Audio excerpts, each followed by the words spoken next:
Today we're going to continue our conversation about thermodynamic. So the last thing we learned about thermodynamic in the last presentation was we have introduced this new function of state that's called entropy. It's indicated with the letter S. It's not clear why we are actually using the letter S. The most common explanation is that the name entropy was introduced by Clausius, one of the two guys I show you in the other PowerPoint. Right? There was a very young guy, there was Sadi Carnot, and the other one, the old, more serious, was Clausius. So Clausius called it entropy. He kind of made up the word from some Greek roots, and apparently he used the letter S as a to, let's say, celebrate Carnot, whose other name was Sadi, so theirs is from Sadi Carnot, but it's not clear if that's the explanation. True is that kind of all the letters are taken up in thermodynamics. So entropy is defined as the relationship between the heat exchange irreversible condition and the temperature in Kelvin at which this exchange is happening. And reversible means basically extremely slow, so slow that it could be that you could change the direction and go backwards in any time. So it's a very abstract condition that you will never be able to reach in real life. We also learned that entropy is proportional to the number of microstates of the system. So it's somehow a measure of the disorder of the system. The more microstates you have, the more way there are to arrange the elements in the system, the higher is the level of the entropy. So the change in entropy for a certain transformation, as usual, is defined as the difference between the final value S2 and the initial value S1. So whenever the level of entropy is increasing, and whenever the disorder is increasing, we assume that the process, that's because there are more microstates. So basically, to be able to predict if the entropy of the system is going up or is going down, so if this delta S is going to be positive or negative, you need to look at what's going to happen to the microstate. If the microstates are increasing in number, entropy is also increasing. That means basically that the disorder of the system is increasing. So how can we tell by looking at a reaction if the number of microstates is going up or down? There are several, let's say, clues that we can look. First of all, we can look at the state of the matter. So if we have a solid as opposed to a liquid as opposed to a gas. In a solid, especially if it's crystalline, you typically have a much more ordered arrangement of the atoms or of the molecules. In the liquid, they're still close to each other, so there is a certain limitation to the mobility, but they are much more mobile than in a solid. Finally, in the gas, the molecules are completely independent, so they can move much more. So the way they can be arranged inside this flask, for example, is much higher if they are gas than if they are liquid. So in general, the entropy of a gas is larger than the entropy of the same substance in the liquid form, and that in turn is larger than the entropy of the solid at the same temperature. So for example, if you are asked to compare two samples of water, one is ice and one is liquid, and they are both at 0 Celsius, which one has the higher level of entropy? The liquid water. So melting ice, the process of going from solid water to liquid water is going to increase the entropy. Effect of the temperature. So this is a representation of one molecule of water, and even when it's kind of fixed in a position, so without actually moving anywhere, there is a lot of movement going on inside the molecule, right? It almost looks like the molecule is doing some workouts. So you can see there are stretching. So we have been talking about the fact that there is a certain length of the bond, but that there is actually oscillation around those values. There is a certain bond angle because the molecule of water is bent, but there is actually oscillation about an average value. So there are all sorts of movements, and those movements, being kinetic energy, they depend on the temperature. So higher temperature means more movement, means more disorder, means more entropy. Obviously, if you increase the number of atoms in a molecule, the possible combination of the movement becomes much larger. So you see in this representation an alpha helix of a protein that's vibrating, and so you see how many different conformations, how many different shapes you can have, and those all correspond to different microstates. So as you increase the number of atoms in a molecule, as the molecule becomes more and more complicated, the number of microstates also is going up. So that's another important factor, molecular mass. Or if you're comparing single atoms, then a larger number of protons or neutrons or electrons, so a larger atomic number, is going to also increase the level of entropy. So you can see that this is a curve that we've seen before. Is the distribution of the average kinetic energy for two different temperatures, T1 that's relatively cold and T2 that's relatively warm. So we know that by increasing the temperature we increase the kinetic energy, so the average is probably going to be here, while the average here is probably going to be here. So the average kinetic energy of the molecules at the higher temperature is larger, but you see that there is also a much broader spread of the kinetic energy, so that means also more disorder. So other factor, we kind of alluded to the effect of atomic mass. Heavier atoms will have more complicated arrangement, therefore we'll have more entropy. Molar mass, bigger molecules versus smaller molecule. The physical state, we have mentioned that, and then the composition, right? So if you have a mixture or a pure substance. If you have pure water, it's going to have a certain degree of entropy. If you have pure crystal of sodium salt, is going to have a different, a certain level of entropy. If you dissolve the sodium chloride in the water, all of a sudden those atoms are completely free to move respect to each other, so they can take all sorts of different arrangements inside the beaker, relative position to each other, so the entropy increases enormously. Even if you take two liquids, right, so there is no factor due to the physical state. Let's say we take a liter of water and a liter of alcohol. When they're pure, there's a certain level of entropy that depends on their temperature, depends on the fact that, you know, they are both liquids. But if you mix them, then you can have all sorts of combination of position of each molecule of alcohol with respect to each molecule of water. So the different ways to arrange those molecules go up. That means more microstate. That means more entropy. So in general, mixture would always have more entropy than the pure substance. So here you have this sort of a table is giving you the value of entropy for 4 hydrocarbon. Hydrocarbons are compounds made exclusively of carbon and hydrogen. So that's what you get out of a refinery.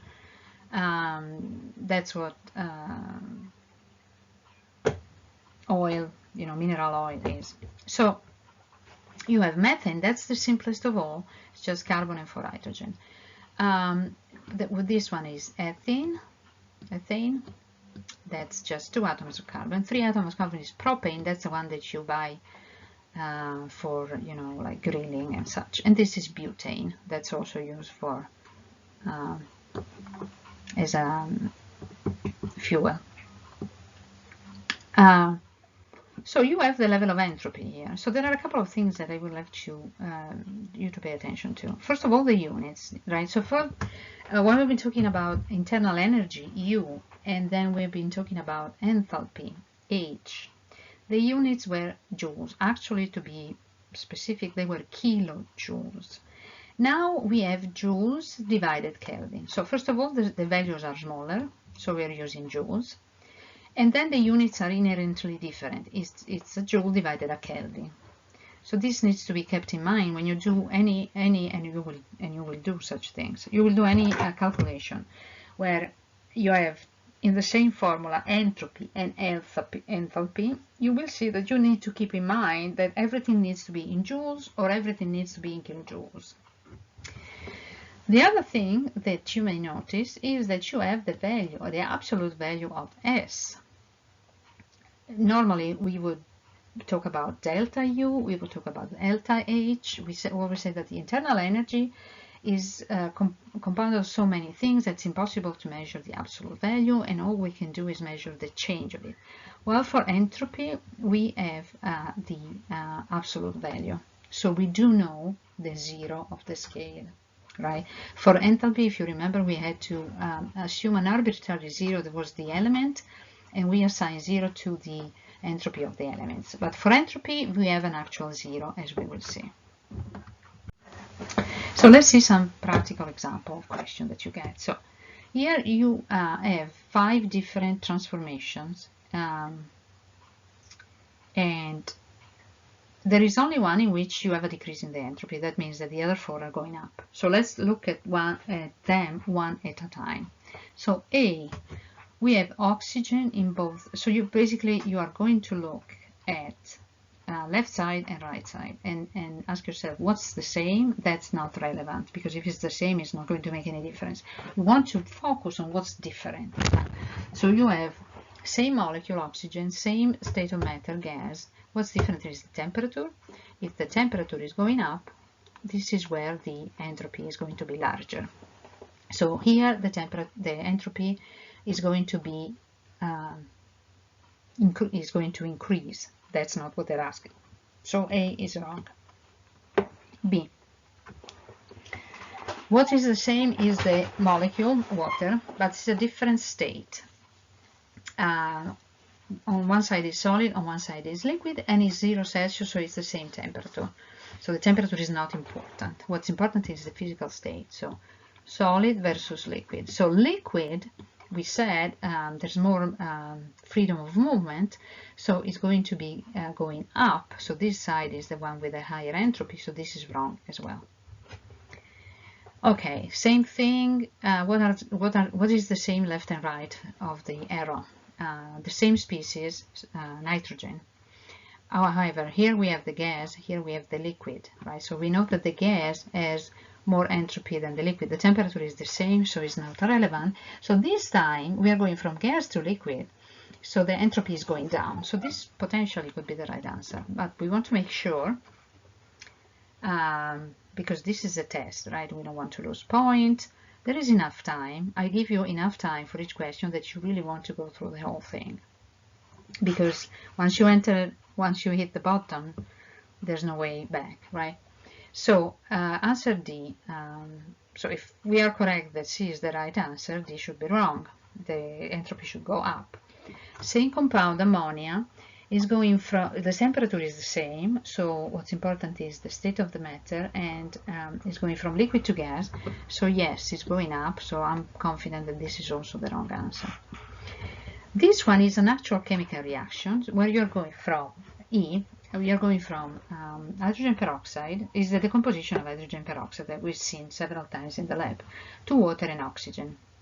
So everything is a gas, so that shouldn't be the issue. The temperature is not even mentioned, so obviously that's not the answer. So what we are going to look is the fact that here we have one molecule, but on the product side we have 2 moles. So in total we have 3 moles, right? While here we have only 2 moles. So because the number of moles is going up, it's like there are more weight. You remember the initial example with those cubes, those spheres that were colored, one was red, one was blue, one was green, and one was yellow. If you have more objects, there are more ways to arrange them. So whenever the numbers of the moles, whatever side has more moles, that's going to be where the entropy is higher. So we got the right answer was C. This is another type of question.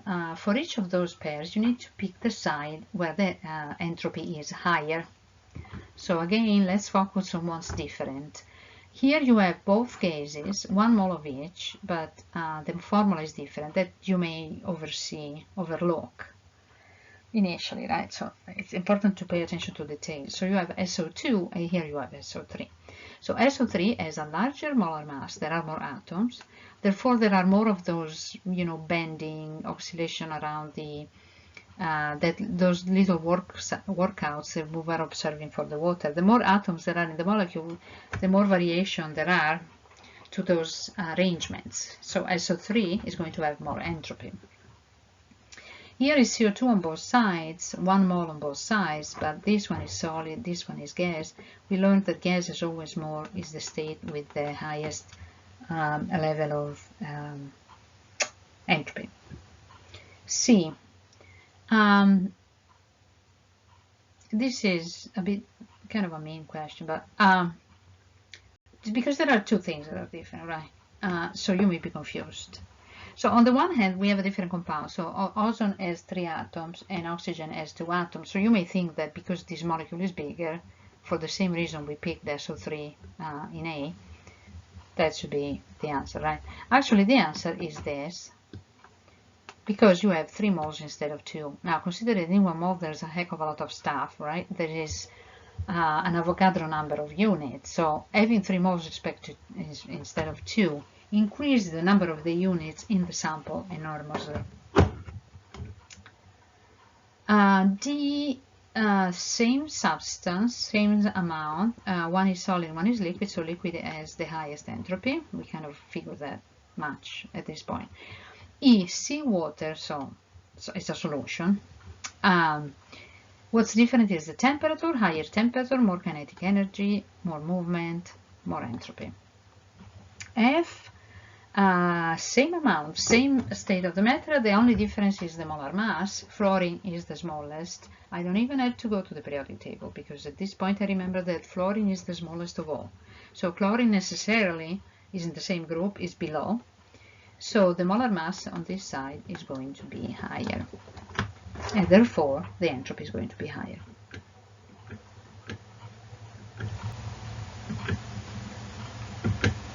Well, we got them all right. Look at us. So we have added this new function of state to our toolbox. It's called entropy, and it's a measure of the disorder of the system. And we know that there is a first law of thermodynamics that tells us that the energy can only be transformed, but is conserved. So the total energy of the universe is a constant. The universe being an isolated system, delta U of the universe is going to be equal to 0.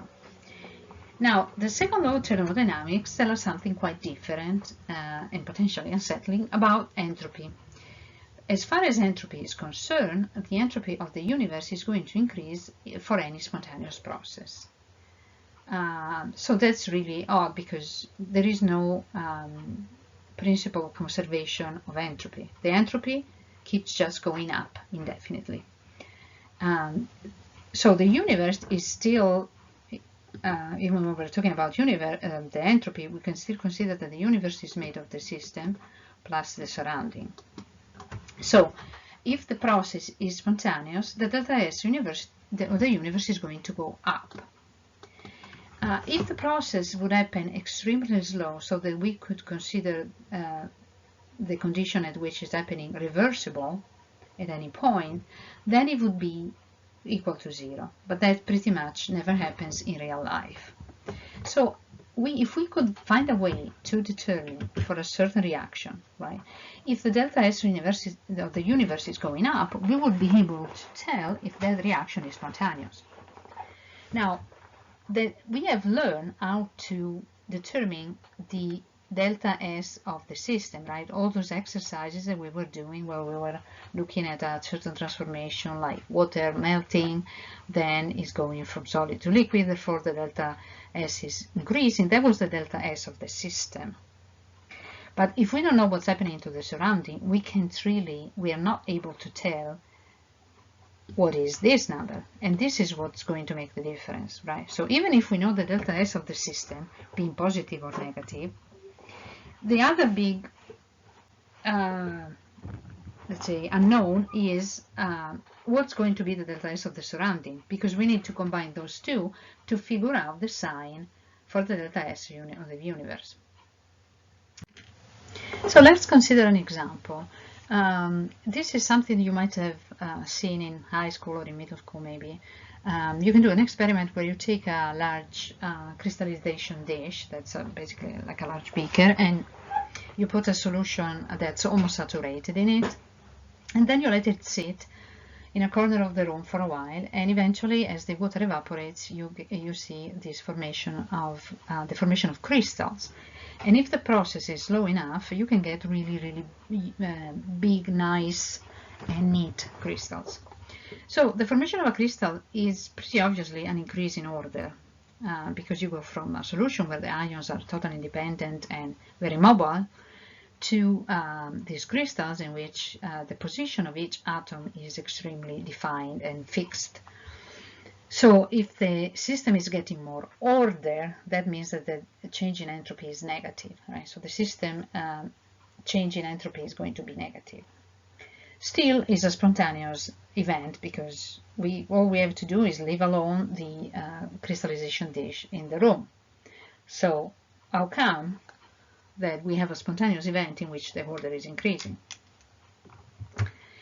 So, and the reason is what we were talking about before, that we need to consider the whole picture, that there isn't just the system, there is also the surrounding. And at the end of the day, what matters for the spontaneity is that if the change in entropy of the universe, not of the system, of the universe, is going to be positive or negative. So we need to consider that what's happening in the surrounding while the water is evaporating from the crystallization dish is water going from liquid to gas, and that is a huge increase in disorder. So it has to be that the disorder contribution of the water evaporating must be enough to overcome the increase in order in the crystal. So when we go to and put those two things together, we have the system that's getting more order, therefore the delta S is negative. The surrounding is getting more disorder, so that the delta S is going to be positive. But because the increase in disorder of the surrounding is the prevailing thing, the overall balance is going to be positive, and the crystallization does happen. Let's see another example. Why do ice melt at certain temperature and not at other temperatures? So this is something that we know all too well, right? It has to be 0 Celsius or above for the ice to melt. So let's see if this new tool that we have, entropy, the change in entropy of the universe, allows us to transform this, that is just an intuitive concept. In order for the ice to melt, it has to be more than 0 Celsius, into something that we can actually corroborate with some calculation. So we can have, we can do the math and see that the math correspond to our observation, because then we would know that this tool that we have is reliable, right? So what's happening when ice is melting? So you have the melting of the ice. That's an endothermic process. So energy needs to be absorbed by the system, and that's coming from the surrounding. So the surrounding is losing energy. The energy is going into the ice cubes to melt them.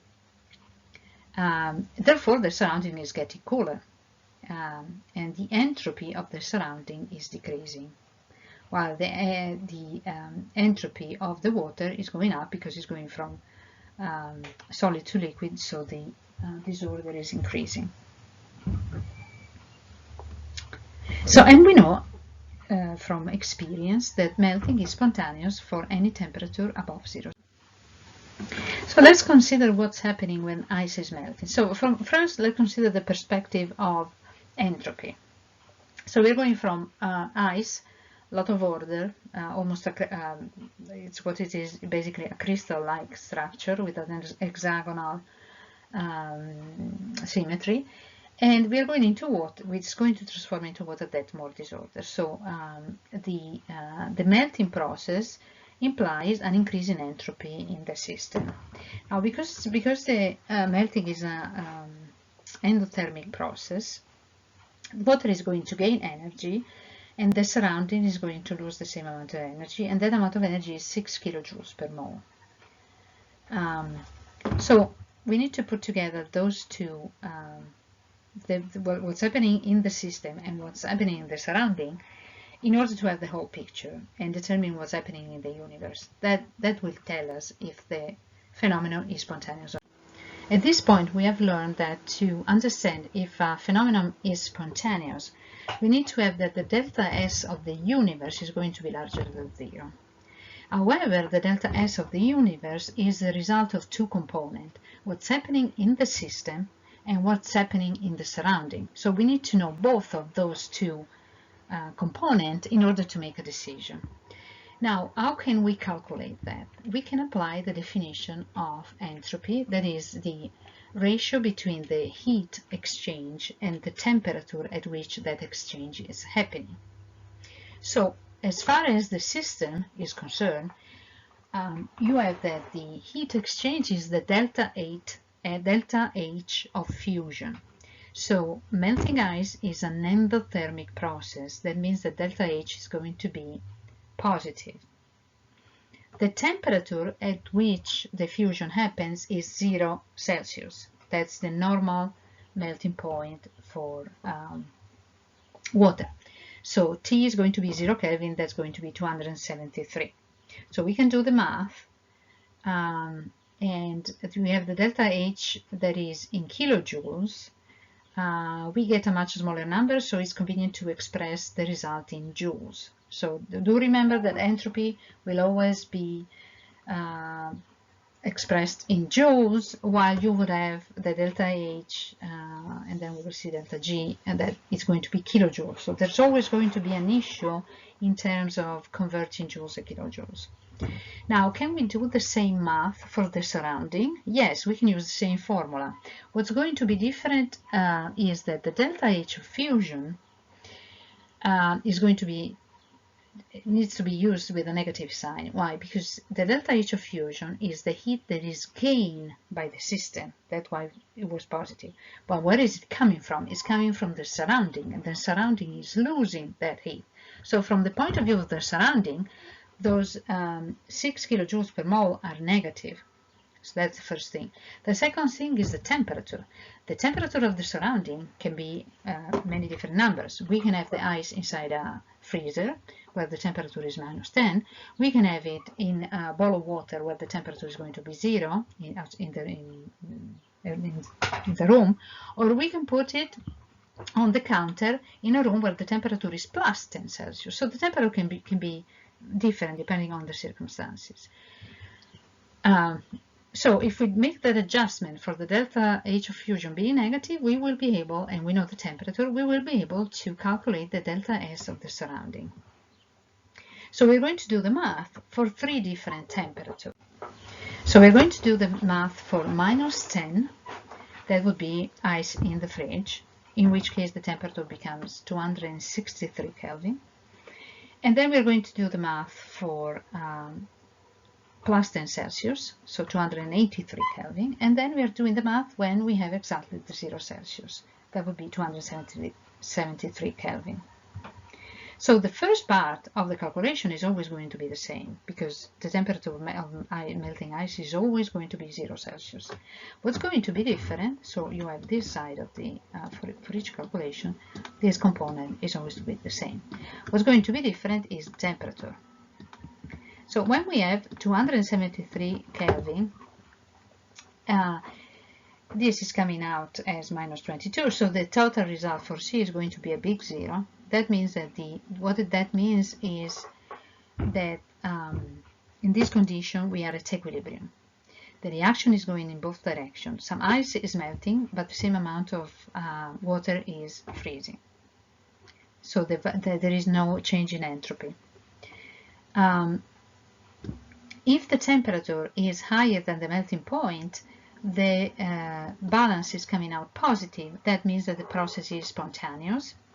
And if we are operating at cold temperature, the balance is going to be negative and the process is not going to be spontaneous.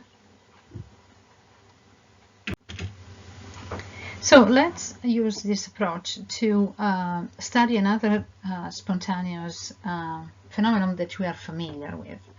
So we know that when we have a hot object and a cold object, the heat is always going to go spontaneously from the hot object to the cold one, and is never going to go the other way around.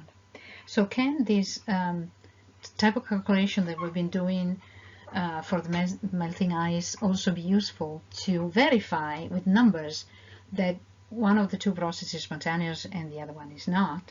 So again, the delta, the change in entropy can be calculated as the ratio between the heat exchange and the temperature of the system. So let's imagine that the system is the hot object and the surrounding is the cold object. And we are supposing, studying the situation where 100 joules will go out of the hot object to go into the cold object, and we want to see if that would be spontaneous from the mathematical point of view. We know that it is spontaneous because that's everyday experience.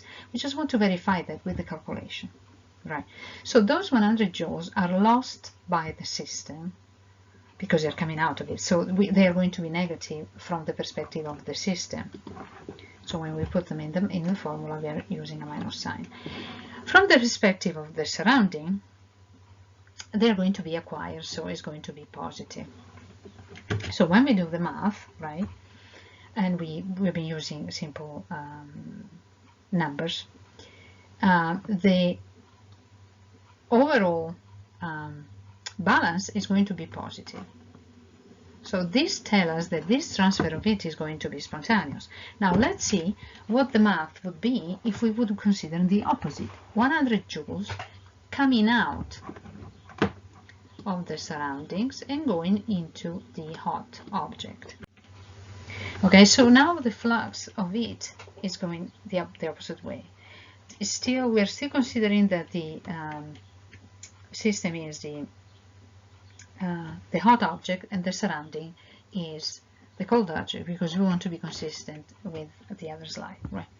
So we do the math again. This time, though, the system is going to gain energy while the surrounding is going to lose the energy. So we're going to proceed and do the math, and this time is coming up negative. So this tells us that the process is not going to be spontaneous. So now I can read your mind, right? And you're asking to yourself, do I have to remember this for the exam? Because as you know, I'm a mom, and they have special powers, like they can see behind their head, they can read in the minds of students or children. So I know that you are wondering if you have to do any of this type of calculation. The answer is no.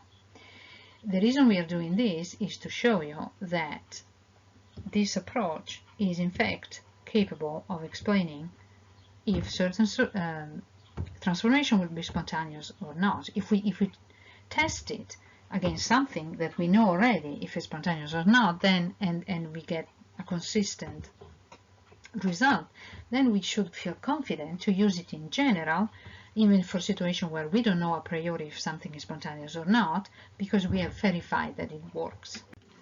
Let's compare the first law of thermodynamics with the second law of thermodynamics. So the first law of thermodynamics refers to the conservation of the internal energy.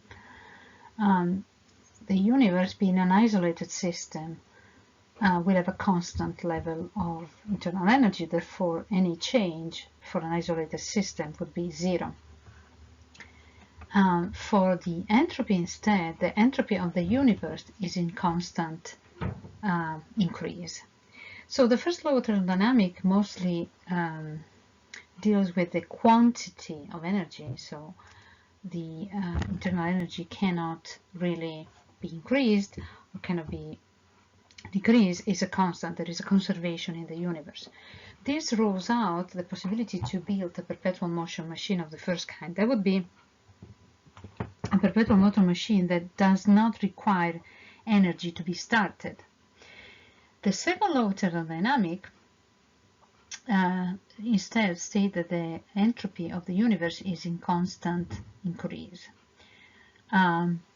And so it kind of deals with the quality of energy, because the implication is that there is no way we can transform all heat into work. So basically the first law, if our goal is to transform heat into work, the first law is telling us we cannot gain. The second law is telling us that we cannot even break even.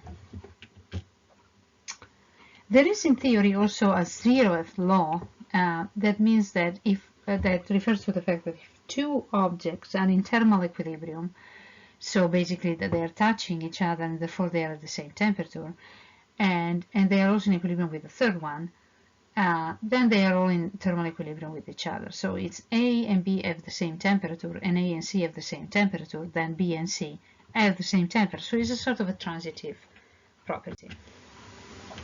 So the second law of thermodynamics kind of limits the direction of the extent to which we can transfer heat and transform it into work.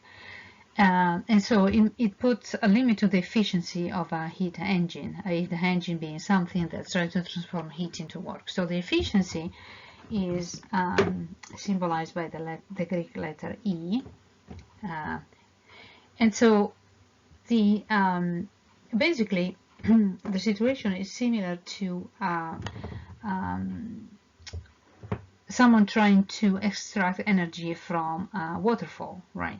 So you can put a water wheel and get the energy of the water falling, moving the wheel, so that you can use that to produce work. So if for some reason, so the best position where to put the water wheel would be at the very top, bottom would be here. If I put the wheel here, I can take advantage of the full extent of the force of the water falling. If for some reason I can only put it halfway, I can only utilize 50% of the energy. Now this actually was the same metaphor that Carnot used himself. In the case of a heat engine,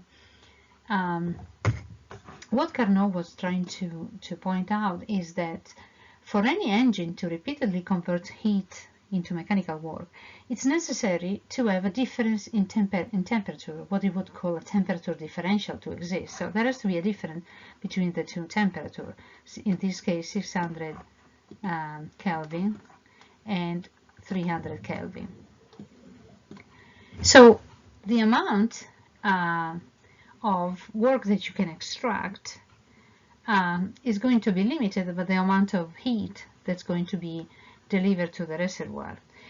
To increase the work and to decrease the heat, you need to increase this differential. So the larger is the difference between the two temperatures, the more heat is transformed into work, the less is dispersed into heat.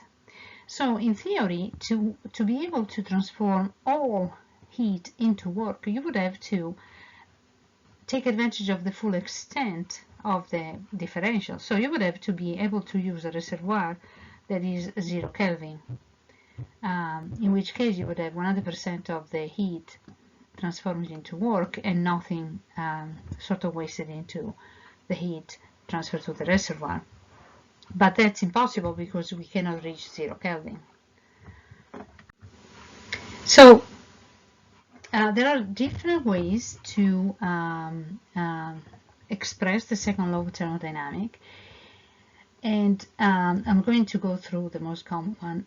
Basically, they are all equivalent, meaning if you would be able to show that one is wrong, then they would all be wrong, even if they really sound different. But they are actually equivalent. This is called this Kelvin-Planck statement, and it says that it's impossible to extract heat from a hot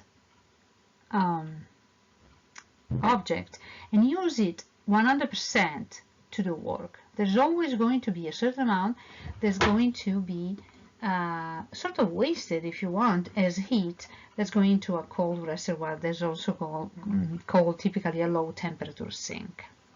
So this would be, this on this side is the depiction of the potential design of a perpetual motion machine of the second type, where 100% of the heat is transformed into work.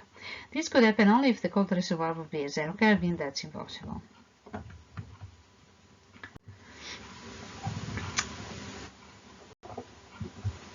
So this is a different statement. It's called the Clausius statement, and it says that it's impossible to have heat flowing from a cold reservoir to a hot reservoir unless you put some work into it. So that would be your fridge, right? If you want to make your food colder, you need to put some work into the process, and you need to connect your fridge to the power. It would never happen spontaneously that you transfer heat from a cold body to something that's hotter unless you put some work into it. And finally, there's the Cook statement of the second law, that is, you can't unscramble an egg. That's like saying you can go from order to disorder. That's a spontaneous, but going the other way around, that's not going to happen. Okay, so let's summarize what the second law of thermodynamics is telling us. So any process that is spontaneous will increase the entropy of the universe. In order to be able to tell if the universe entropy is going up or down, we have to consider the whole picture, what's happening to the system and what's happening to the surrounding. Best case scenario, a process may leave the entropy unchanged. That would happen only if the process is happening in reversible condition. The base is so slow that at every moment you can invert the direction of the process. So that's pretty much unlikely to happen. It's more of a theoretical scenario than a real scenario. Nature tends to go from simple to complicated, from order to disorder, and that means from low entropy to high entropy. We have learned to identify the number of microstates of a system, and we learned that if the microstates are going to go up, the entropy is going to go up because we have more way to arrange them, therefore we have more disorder.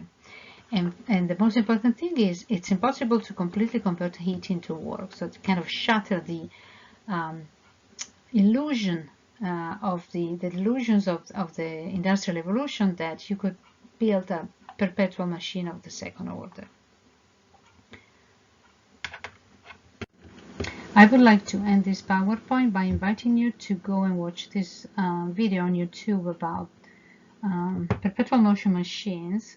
This is my last scheme for retirement, so I want you to have a look at it and see if I have good hope to retire and stop working.